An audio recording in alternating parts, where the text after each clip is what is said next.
un livre qui sort à la rentrée, qui sort au mois d'août. Oui. Et ça s'appelle L'amour avant que j'oublie. C'est un peu un voyage dans qu'est-ce que c'est que dire je t'aime, qu'est-ce que c'est que le rapport qu'on peut entretenir ou souhaiter avec l'autre. C'est un peu différent de ce que j'ai publié en France jusque-là, qui est plus directement l'interpellation de fragments de la réalité sociale. Donc là, c'est plus sur les sentiments.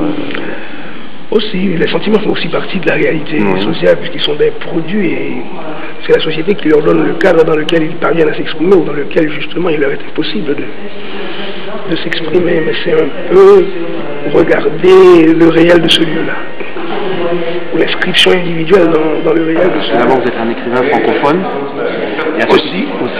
Parce que j'écris en créole aussi. Vous écrivez en créole, d'accord. Alors au niveau de la francophonie, puisque en général en France quand on parle de francophonie, c'est surtout par rapport à la France, en oubliant que la francophonie est aussi en sens inverse, qu'il y a une partie du monde qui écrit en français et qui apporte à cette francophonie.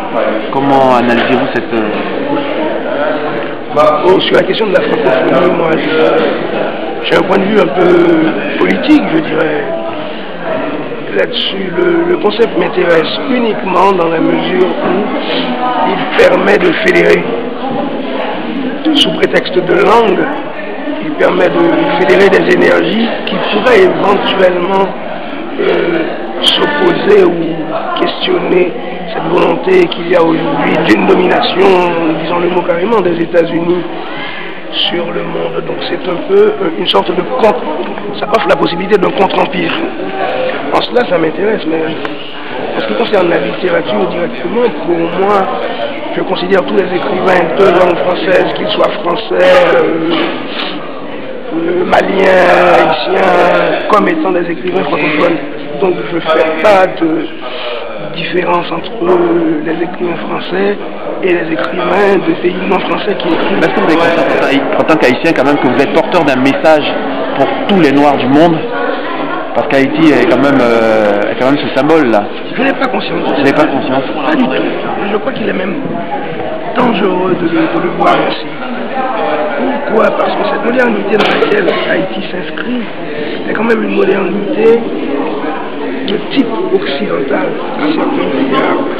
Et dire qu'Haïti a une fonction exemplaire, c'est comme dire que les autres communautés ou peuples ou États noirs qui vont naître par la suite auraient une sorte de retard. Haïti aurait donné un exemple de quoi. J'ai très peur de cette vision.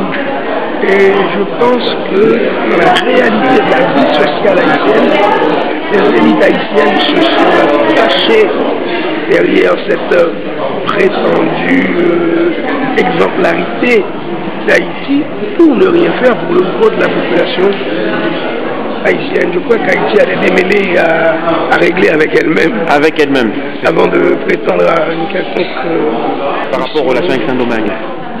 La relation avec Saint-Domingue demeure difficile. Déjà, les citoyens haïtiens ne sont pas du tout protégés par l'État haïtien et j'ose dire qu'il y a des réflexes racistes anti-haïtiens qui perdurent en République dominicaine. Donc d'une part, vous avez l'État haïtien qui n'arrive pas à protéger les citoyens haïtiens dans leur rapport objectif et concret avec la République dominicaine, et d'autre part, vous avez la République dominicaine elle-même, vous avez un État qui n'ose pas, une société qui n'ose pas se poser la question de son racisme latent vis-à-vis des Haïtiens. Donc cela fait problème. Ensuite, vous avez des écarts économiques entre les deux sociétés, la République dominicaine se portant apparemment mieux.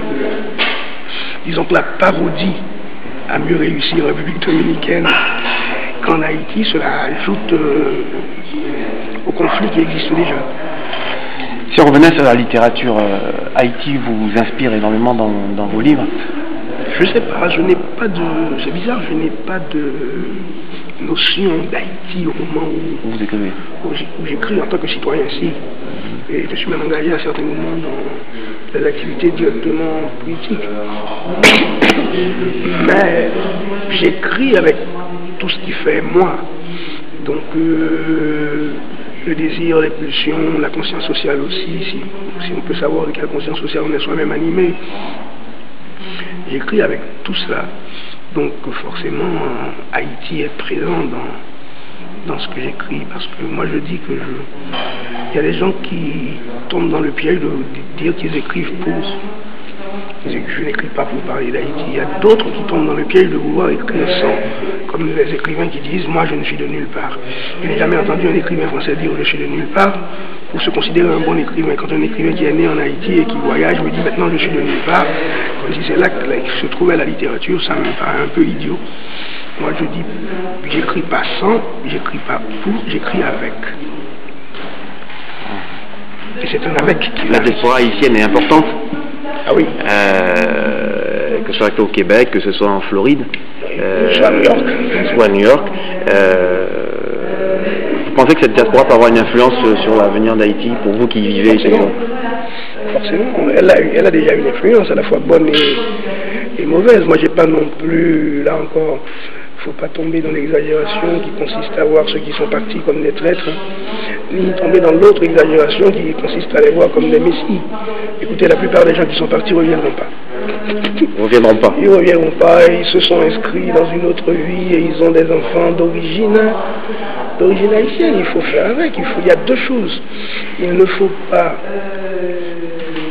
les empêcher de se sentir haïtiens, dans la mesure où ils veulent se sentir haïtiens.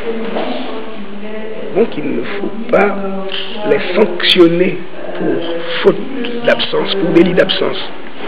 Et de l'autre côté, il ne faut pas non plus que, parce que cela arrive aussi, les nouvelles pratiques, les nouveaux habitus qu'ils ont développés, qu'ils les considèrent comme des vérités à amener à la société haïtienne. Je crois qu'il faut des deux côtés un compromis, une modestie, et puis l'idéal est de vivre ensemble.